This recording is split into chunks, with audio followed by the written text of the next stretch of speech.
Donc, on reprend cette dernière demi-journée du séminaire avec une communication autour de l'échographie clinique en infectiologie.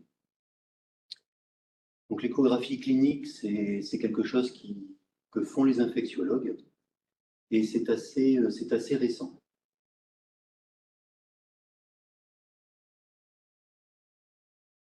Pour quelques mots d'introduction, l'échographie clinique, c'est quelque chose qui est assez récent, que font les infectiologues de façon assez récente dans leur service.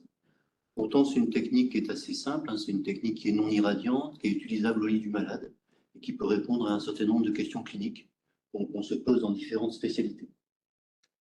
On trouve des publications de l'échographie réalisées par les infectiologues dans leur service, et notamment des publications françaises qui commencent à être plus nombreuses, et puis il y a des publications internationales également qui montrent des équipes qui utilisent l'échographie dans leur pratique quotidienne pour des diagnostics de l'ordre du quotidien qui sont très variés. Ça va des infections osteoarticulaires aux infections abdominales ou d'autres indications.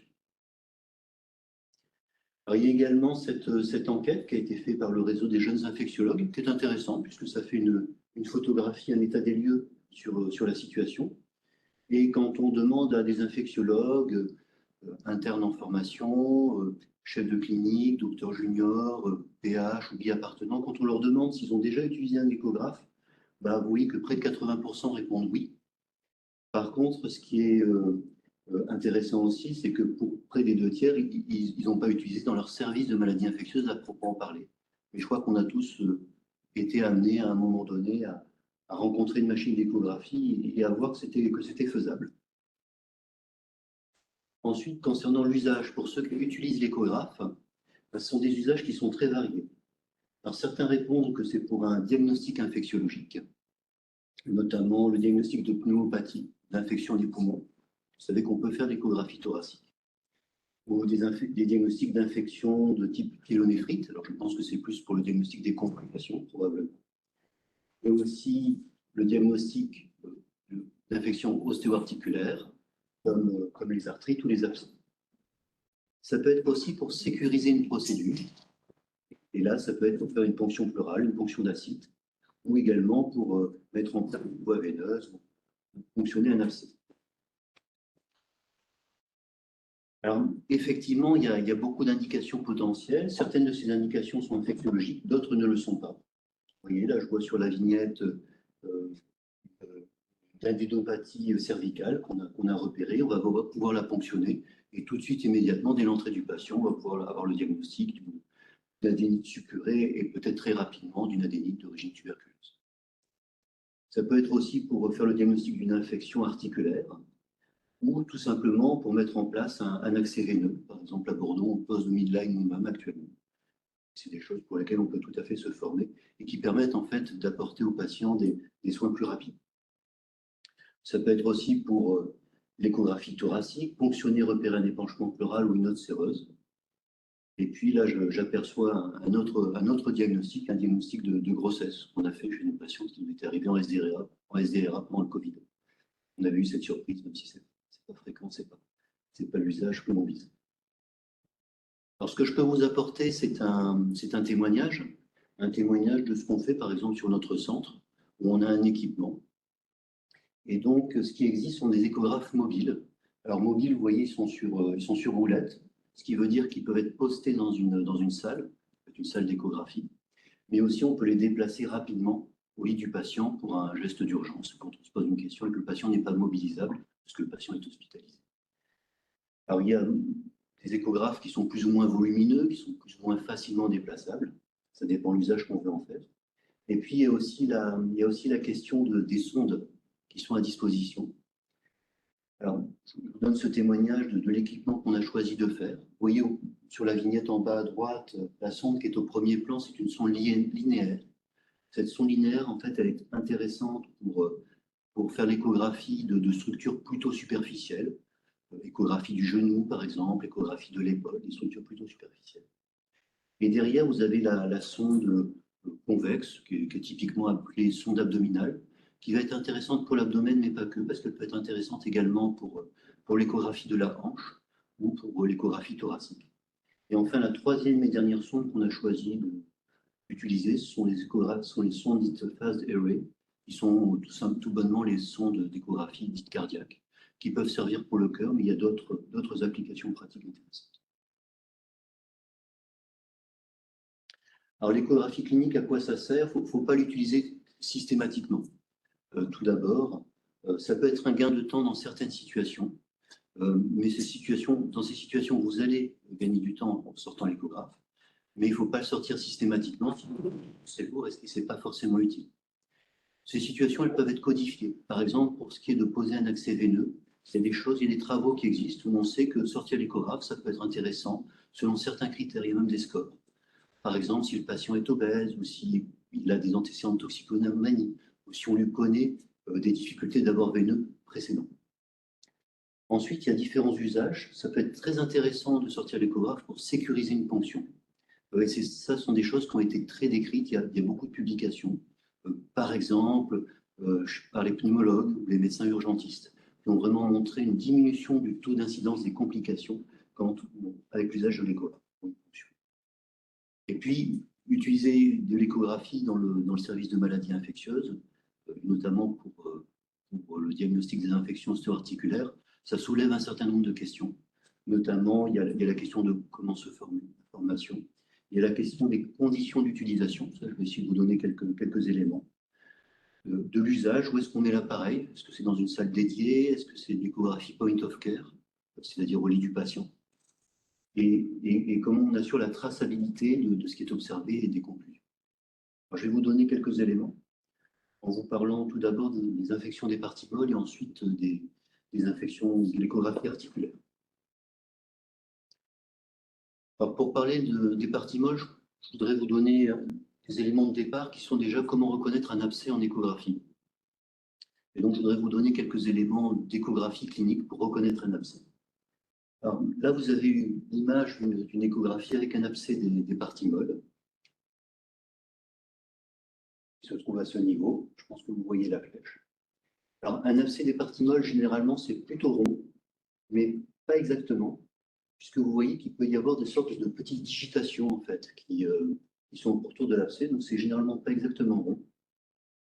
Une chose très caractéristique, ça va être la présence de débris à l'intérieur de l'abcès. Et ces débris sont mobilisables à la compression de la sonde. La compression par la sonde d'échographie va aplatir un peu cet abcès, ils vont être mobilisés, c'est très typique d'un abcès. Enfin, il y a un aspect qui est modifié des tissus autour de l'abcès. Il y a en fait un œdème et un aspect pavimenteux des tissus qui correspond à un tableau de cellulite environnant l'abcès. Chose intéressante également, il y a souvent un rehaussement acoustique postérieur qui va accompagner l'abcès, qui est très caractéristique. Par contre, en ce qui concerne le Doppler, c'est moins difficile à évaluer. Le Doppler, ça nécessite vraiment un apprentissage pour savoir l'utiliser, c'est plus difficile. Et s'il y a de l'hyperémie Doppler, elle va être au pourtour de l'abcès. Donc voilà un abcès assez typique, qui est intéressant à savoir reconnaître. Et je vous montre un cas clinique avec un patient qui était entré en hospitalisation, un patient de 70 ans, entré en hospitalisation en maladie infectieuse, un patient greffé rénal qui arrive avec de la fièvre et des collections sous-cutanées. On en aperçoit une sur la photo de son ventre, on a une autre qu'on vient de ponctionner, puis on a une dessus. Et puis ce patient greffé rénal, outre le fait qu'il est fébrile avec ses collections sous-cutanées, il se plaint d'une sciatique, sciatalgie. C'est pour ça qu'on a fait cette IRM, c'est même une sciatique hyperalgique. C'est pour ça qu'on a fait cette IRM. Et sur l'IRM, on voit rien. En fait, ce qu'on voit là, ce sont des signaux qui sont mécaniques, c'est du modique 1. Il n'y a absolument rien de compressif sur les racines. Par contre, on a recherché en faisant un scanner un petit peu plus large. Et quand on va au niveau pelvien, glutéal, il y a effectivement un abcès qui est basé sur le sciatique, sur le nerf sciatique. Et ce qui est intéressant, c'est que cet abcès a pu ponctionner. Le patient est en hospitalisation. Et cet abcès qui a eu 2 retombées positives, en ponctionnant, on a immédiatement soulagé le patient. Et ça, c'était vraiment notable. Il nous a dit merci. Et l'autre chose, c'est qu'on a pu faire un prélèvement plus vite. Et pour la petite histoire, c'était positif à nos cardiaques chez ce patient greffé rénal. On aperçoit d'ailleurs le greffé rénal sur la même image que l'abcès. Autre cas clinique pour illustrer, c'est une patiente qui est rentrée en hospitalisation il y a 2 semaines. Patiente qui est porteuse d'une prothèse de hanche et qui rentre pour une bactériémie à Staphylococcus aureus. Elle se plaint d'une douleur de hanche. Et quand on fait l'échographie, on aperçoit quelque chose. Donc, ce que vous avez sur la vignette d'échographie à ce niveau-là, c'est le fémur, soit la corticale du fémur. Ici, vous avez le tissu sous-cutané.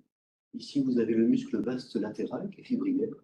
Vous avez ici une collection qui est compressible, alors qui est assez profonde. Vous voyez, on se place là à 4 cm, ça commence à être un petit peu profond. Mais on a pu ponctionner, obtenir du pus et confirmer l'infection. Confirmer l'infection. L'abcès, on l'a vu a posteriori également sur le scanner, il était présent. Et puis, si on veut aller plus loin, on peut dire qu'en réalité, il y avait vraiment de multiples collections périprothétiques. La prothèse de hanche était infectée aussi.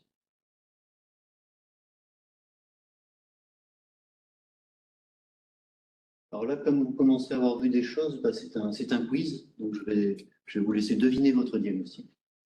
Donc, c'est une patiente qui est diabétique et qui rentre en hospitalisation un week-end, c'est en garde, pour un œdème avec un érythème du mollet. Elle a vraiment très mal. Alors, on fait une échographie du mollet. Ce que vous avez là, c'est cette face postérieure de mollet avec le tibia, la fibula, la membrane osseuse. Ici, les parties molles et ici, les masses musculaires. Alors, je vous décris un petit peu ce qui est visible. On a là, en fait, un œdème sous-cutané. L'autre élément qui est visible sont les masses musculaires. Là, elles sont gigantesques. Ces masses musculaires, elles sont gigantesques. On le sait parce qu'on compare à l'autre mollet. Et l'autre mollet, elles font le tiers. Elles font le tiers de ce qu'on voit là. Donc, les masses musculaires sont énormes. Et puis enfin, ce qu'on aperçoit, et ce qu'on ne voit pas habituellement ou quasiment pas, ce sont les fascias qui sont vraiment trop visibles. Voilà une autre image, c'est simplement une vignette qui est un petit peu décalée. On a déplacé un tout petit peu la sonde d'échographie latéralement et on voit à nouveau les fascias qui sont vraiment épaissis, trop visibles avec une lame liquidienne au contact. Et donc, quel est votre diagnostic? C'est celui d'une fascite nécrosante. Et donc ça a été utile parce que le dimanche matin, on a fait l'échographie. On a vu. Alors, fascite nécrosante, c'est un diagnostic qui est difficile cliniquement. En échographie, l'échographie manque de sensibilité, on peut ne pas voir. Mais par contre, quand on voit ce type de signes, c'est bien connu dans les littératures qu'il faut les prendre en compte. Donc ça nous a permis d'argumenter en fait l'imagerie en groupe très rapidement et de l'argumenter suffisamment pour qu'elle soit faite très très vite, le matin même. Et donc la patiente a été prise en charge de façon optimale vraiment en quelques heures. Donc là, ça peut être vraiment un apport intéressant. Ça nous a permis de progresser dans le domaine. Je vous parle maintenant de l'échographie articulaire. Alors, en pratique, pour l'infectiologue, par ordre décroissant, l'échographie des articulations, ça va être tout d'abord le genou et puis un peu la hanche, l'épaule, la cheville, et puis la main et le poignet, c'est notre pratique. Alors, je vais vous parler surtout du genou parce que c'est une bonne façon d'illustrer. Donc, on peut faire des échographies de toutes ces articulations et d'autres. Au niveau du genou, quelque chose qui est intéressant, quelque chose que va apporter la pratique de l'échographie par l'infectiologue, c'est différencier une synovite inflammatoire sans liquide dans le genou et le différencier de l'existence d'un épanchement du genou. Et c'est vrai que cliniquement, ce n'est pas toujours évident. Je crois qu'on a tous fait des ponctions blanches en pensant qu'il y avait du liquide, et puis en fait, il n'y en avait pas. Et souvent, c'est qu'en fait, il y avait une synovite.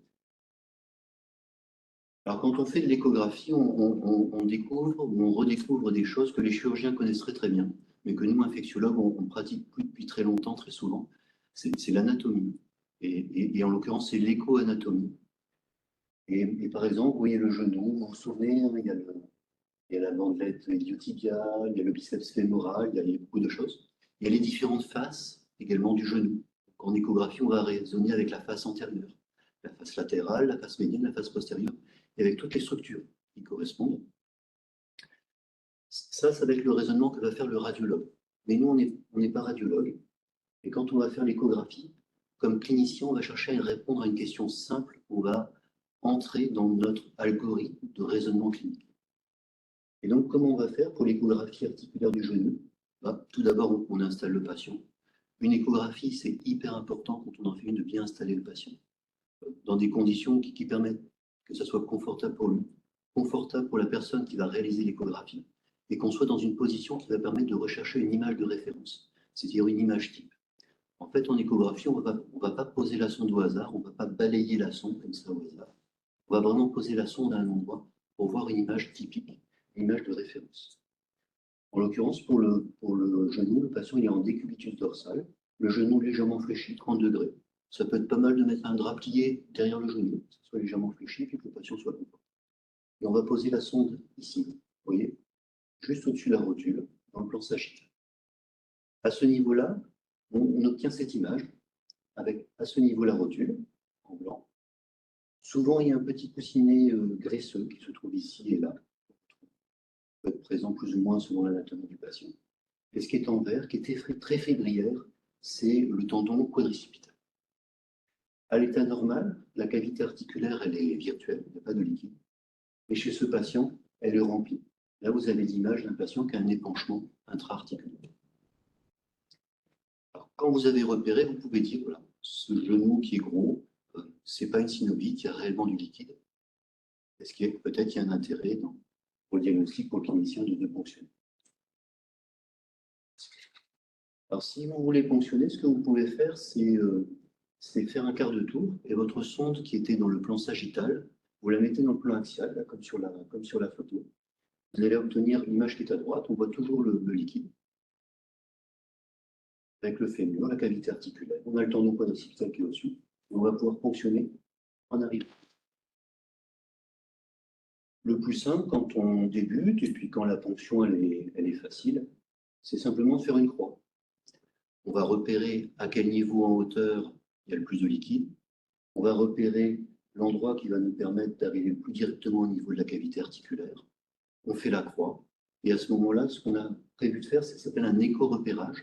C'est-à-dire qu'on va enlever la sonde et puis le clinicien, l'infectiologue, il va continuer le geste comme on fait une ponction de genou, pratique habituelle.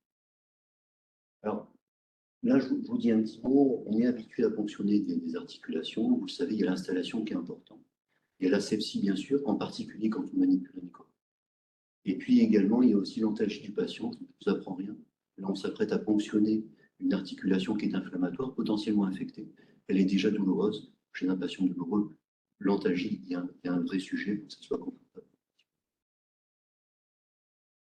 Je vous donne ensuite quelques éléments pour que vous ayez les mots. Habituellement, ce qu'on fait, c'est un écho-repérage, en particulier au niveau du genou, c'est suffisant.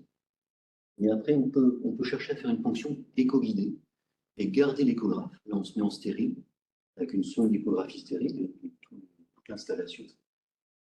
Et soit on va faire une ponction écho-guidée hors plan, c'est-à-dire, vous voyez, l'aiguille, en fait, va traverser le plan de la sonde.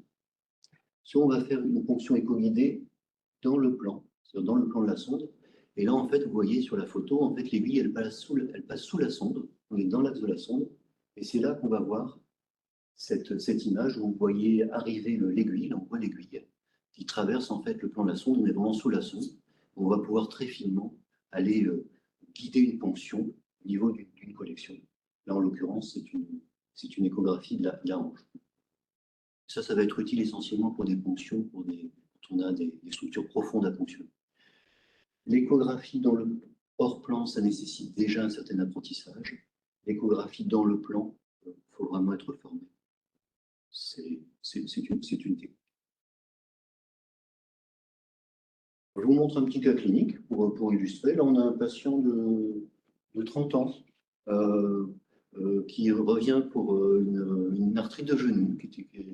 Et ce patient, vous voyez sur l'IRM, il y a du liquide et aussi la synovite. Et vous voyez sur l'échographie qui a été faite, on voit effectivement le liquide et on voit même la synovite là qui est fléchée avec la flèche rouge. L'échographie montre à peu près la même chose que l'IRM en l'occurrence. Et puis on a été content de ponctionner. Et ce sont nos mycologues qui nous ont dit que c'était un microbe particulier. Ils nous ont parlé d'un Phaecremonium. Et ils nous ont appris que c'était un champignon noir et qu'il était très bon. On le voit d'ailleurs dans le sourire là-bas. la boîte de culture, c'est un cheminement. On peut se demander finalement, quand l'infectiologue fait l'échographie, ponctionne, cherche à diagnostiquer quelle est la valeur de cet examen. Alors il y a des données dans la littérature, comment ça existait. Je vais vous montrer une publication qui s'intéressait à la valeur diagnostique de l'échographie, combinée ou non combinée à l'analyse du liquide, dans une série d'infections de genoux et de hanches, avec ou sans matériel. Alors, quand on regarde l'échographie seule, en fait, l'examen est plutôt sensible, mais il est très peu spécifique. Effectivement, l'échographie, c'est un examen qui est sensible pour détecter du liquide intra-articulaire, éventuellement une collection, il n'y a pas forcément des abcès, et on n'a pas de signe qui soit spécifique. Quand on voit un épanchement intra-articulaire, on n'a rien qui peut nous indiquer est-ce que cet épanchement correspond à une infection. Donc, dans ce sens, l'examen est sensible et peu spécifique. La valeur prédictive positive, elle est intéressante. Ça donne une bonne orientation, par exemple, notamment, vous voyez, si l'infection est une infection aiguë. L'intérêt dans l'urgence, ça permet aussi de gagner du temps et de répondre à des questions. Et enfin, là où cet examen prend tout son intérêt, c'est quand il y a pu y avoir ensuite, suite à l'échographie, une ponction qui a été faite et que le liquide a pu être analysé. Et là, on a des valeurs prédictives positives et des valeurs prédictives négatives qui sont vraiment intéressantes. Quand on compare à la littérature avec ce que font les radiologues, c'est ce qui a été fait dans cet article, en réalité, l'évaluation faite par l'infectiologue a à peu près les mêmes valeurs diagnostiques que l'évaluation faite par le radiologue. Donc c'est intéressant. Ce que va apporter le radiologue, c'est du diagnostic lésionnel. Le radiologue va pouvoir apporter des éléments supplémentaires ou la lésion de tel tendon, de tel sujet. Alors en conclusion, je vous donne quelques éléments. Concernant les règles d'utilisation, il y a un cahier des charges. Il faut faire attention. Notamment en infectiologie, on n'est pas forcément habitué à utiliser du matériel fragile. On va raisonner sur des données d'examen, sur l'examen clinique. Une sonde d'échographie, c'est du matériel qui est fragile. Les sondes sont fragiles. Les sondes sont fragiles. L'échographe est déplaçable. Il peut être soumis à des chocs. Et donc, c'est utile d'être vigilant par rapport à ça. C'est des règles d'utilisation d'un appareil qui est en commun. Il y a des questions à résoudre, en fait, quand on s'équipe. Où est-ce qu'on range l'appareil? Comment il est accessible? Il y a plein de consommables, notamment le gel d'échographie, par exemple. Il y a la question de la traçabilité. À partir du moment où on fait l'examen, il y a la question de ces données, il faut qu'elles soient retrouvables dans le dossier du patient, éventuellement utiliser un carnet de bord également, qui permet de faire un suivi de l'usage de l'appareil. Et puis enfin, on est en maladie infectieuse, donc il y a un sujet autour du risque infectieux et de l'hygiène hospitalière. On a des patients qui sont potentiellement porteurs de BMR. Et donc, quand on déplace l'appareil d'un patient à l'autre, c'est très important de désinfecter l'appareil. Et de les désinfecter avec des produits qui soient compatibles avec une sonde d'échographie. Par exemple, vous savez que si vous utilisez de l'alcool sur des sondes d'échographie, l'alcool va dissoudre le plastique des sondes, donc il ne faut absolument pas le faire. Donc, il y a des choses qui sont à réfléchir quand on s'équipe. C'est vraiment là des choses pratiques que je vous donne. Et puis des messages clés qui sont plus généraux, l'installation du patient, ça c'est vraiment important, on s'en rend compte dans la pratique. L'asepsie, l'antagie, c'est vraiment des choses qui sont vraiment fondamentales. Il n'y a pas que la réalisation du geste technique par lui-même. Chercher une image de référence, ça c'est vraiment quelque chose d'important, c'est vraiment la façon dont il faut procéder. Quelle image de référence je cherche pour cette articulation. Et puis, on est clinicien, donc on est vraiment sur une approche au lit du patient, donc avec un examen ciblé qui va chercher à répondre à une question simple. Est-ce qu'il y a un épanchement intra-articulaire? Est-ce qu'il y a un abcès? Est-ce qu'il y a un épanchement pleural, si c'est une échographie thoracique? Et on intègre cet examen dans la démarche clinique pour répondre à une question qui va nous aider. On est vraiment dans la continuité de l'examen clinique. Et dans ces conditions, je vous assure, c'est vraiment intéressant, c'est vraiment un renouveau avec des choses intéressantes qui modifient la pratique réelle. Je vous donne un dernier élément. Il va y avoir un DU d'échographie en 2023-2024. Donc c'est intéressant si on veut s'équiper et se former. Pour se former, il y a ce DU qui va être sous la forme de plusieurs séminaires à Bordeaux, à Angers, à Marseille, avec effectivement plusieurs modules. Et à Bordeaux, on s'occupera du module ostéo-articulaire également vasculaire. Là, je vous mets sur la diapositive les contacts des responsables de ce DU sur chaque université, en fonction, si vous êtes intéressé, du site où vous pourriez prendre une inscription. Voilà, je vous remercie. Et on va passer aux questions. Je vais m'approcher du chat.